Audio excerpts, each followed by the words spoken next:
All right, boys, how's it going? Yesterday, the Seattle Seahawks concluded their first day of training camp, and there's quite a bit of interesting stuff coming out of just yesterday in general.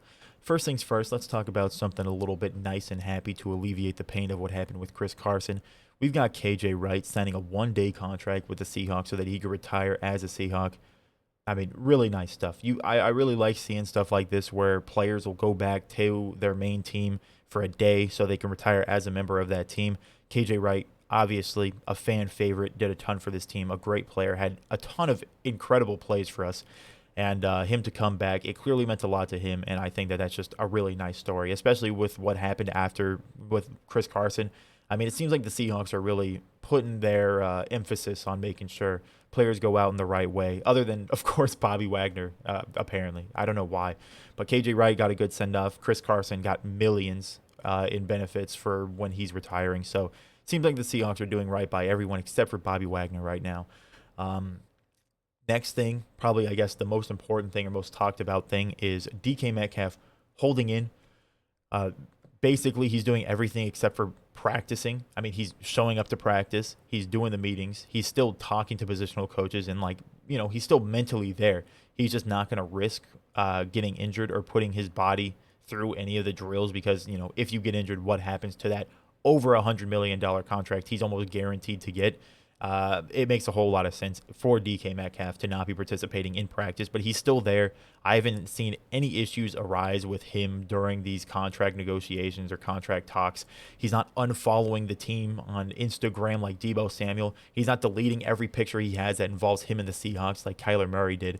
I mean, he seems to be very respectful about it. He's just kind of waiting to get his money, and he's doing what needs to be done. He's not going to risk injuring himself, especially coming off a foot injury last year. He's not going to be risking re-injuring himself when he's about to get paid a lot of money.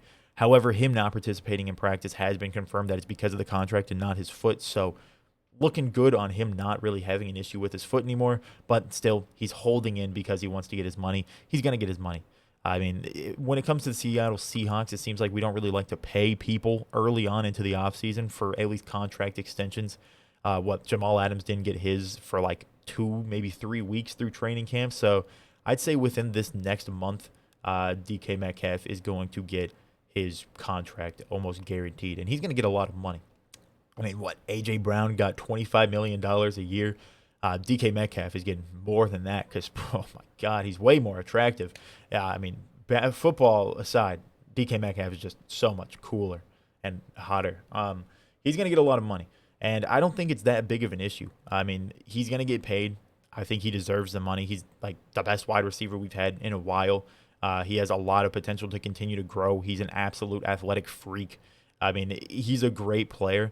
And it's not like we're going to be paying Russell Wilson $50 million a year. That's why we traded him, because he wanted $50 million a year, and we didn't want to pay him that. We're going to have a quarterback that's either going to be very cheap if we continue to run with Drew Lock and Geno Smith for 5 years somehow, or if we draft a rookie quarterback, even if he's like the first overall pick. It's not going to be that big of a cap hit, so DK Metcalf getting a big contract is not going to be an issue. So I'm all in for DK Metcalf getting paid. I'm all in for him, holding in, keeping himself safe so that he can get paid. Not an issue whatsoever for me. Now we move on to the quarterback competition. Some interesting things have come from the quarterback competition this day one of training camp. Geno Smith apparently has the lock on the number one spot, which makes a whole lot of sense because, of course, Pete Carroll is going to try and win no matter what. Pete Carroll, I don't think he's going to try and rebuild this team. He's just going to be like, hey, I'm trying to win games. If we lose, then we get a good pick. I think that's kind of the mindset right now. And Geno Smith, best chance of winning games. He's been with the team for a while, so he's obviously going to understand the offense. He's going to know how to play the offense of the team. He showed some solid stuff last year, other than fumbling like every single time it came to a clutch situation.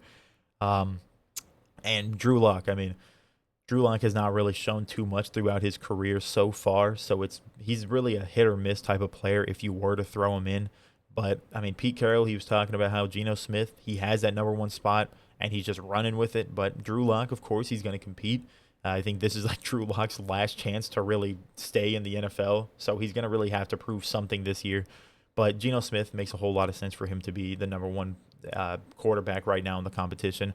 There's no video, but people are talking a lot about this play that Geno Smith had at the practice where he was rolling out. He had pressure in his face, and he threw an absolute dime on the move to Tyler Lockett for what was considered a big gain. I haven't seen any video of it, but there were tweets of people saying, hey, this happened. Really cool. So, I mean, if Geno's going to play good football, I think that we could potentially win some games because if Geno Smith plays solid, uses the tight ends, doesn't throw interceptions, doesn't fumble the ball anytime it's a close game, we have good running backs. Rashad Penny and Kenneth Walker might be a top 10 running back duo in the NFL. Hear me out. We also have some fantastic wide receivers. Our offensive line is better than it's probably ever been in the last 10 years. I mean, there's a chance that if Geno Smith or Drew Lock, whoever ends up playing that quarterback spot, if they don't suck completely, we could win some games. But, quarterback competition, Geno Smith's winning. I do kind of want to see Drew Lock just get thrown into the fire, but clearly that's not going to happen. I mean, it's Pete Carroll. He's going to try and win games. Moving on, some of the least important things, Rashad Penny. People are making a big deal about his weight. Apparently, he came into camp. He's like, 20 pounds heavier than he was when he went into the draft combine. And, I mean, a lot of people are making a big deal about this. I don't see the issue. I mean, of course, you don't want someone to be so, you don't want to see an Eddie Lacy situation. You know what I mean? But, I mean, Rashad Penny has seemed completely fine. He still seems explosive from what I've seen from, the few videos that you get from training camp. I mean, he's not saying there's an issue with it. I mean, I feel like Rashad Penny would understand his body more than the people in the media just looking at the number that he weighs. I mean, I don't think it really matters too much. Something a bit more interesting than that, though, we have the corners. So the corners that got to take the, Team 1 snaps were, Artie Burns and Sidney Jones. Artie Burns is the guy we got from the Bears, I think. And apparently Kobe Bryant has been doing pretty solid. He did pretty solid in the first day. So there is a chance that he might be able to fight for that starting spot. But Sidney Jones, apparently, he continued to do solid. He had an interception when they were doing some of their stuff. So seems like Sidney Jones is going to be a starter. Maybe Kobe Bryant has a chance to really fight and get that starting spot. But right now it's Artie Burns, Sidney Jones, people that have actually had a lot of experience throughout their career so far. Tariq Woolen apparently is just looking insane with his speed and his size and all that, but I don't expect him to start. Maybe he'll get a couple snaps here and there throughout the season if we start to really suck and go down big in games. It's going to be really interesting watching the preseason this year because I think that a lot of our young guys have a chance to maybe win some starting spots, especially in a year where we're not really going to be competing to make the playoffs necessarily. I'm really interested to see how the corners do in the preseason. That's something that I'm definitely going to be watching out for. But, right now it's Sidney Jones, Artie Burns, maybe Kobe Bryant, who seemed to do pretty well from what people were saying yesterday, could move into that rotation. It's an interesting scenario. But other than that, there's not too many big things coming out of the first day of the training camp. I mean, it's a slow news day when one of the main things people are talking about is Pete Carroll wearing a visor in his interview. I mean, come on. But DK Metcalf Holding in, he's going to get paid. I think that that's cool. People care about Rashad Penny a little bit more than they should right now. I think he's completely fine. And then the corners and the quarterback competition, it's going to be an interesting thing to watch throughout preseason, throughout the rest of training camp. That's two positional groups that I think is going to be a really interesting place to watch when it comes to trying to get younger at positions, when it comes to the corner group, because I think Kobe Bryant could come in and just start. I would love to see him. I mean, no matter how bad he does. His name is Kobe Bryant. I want to see him play.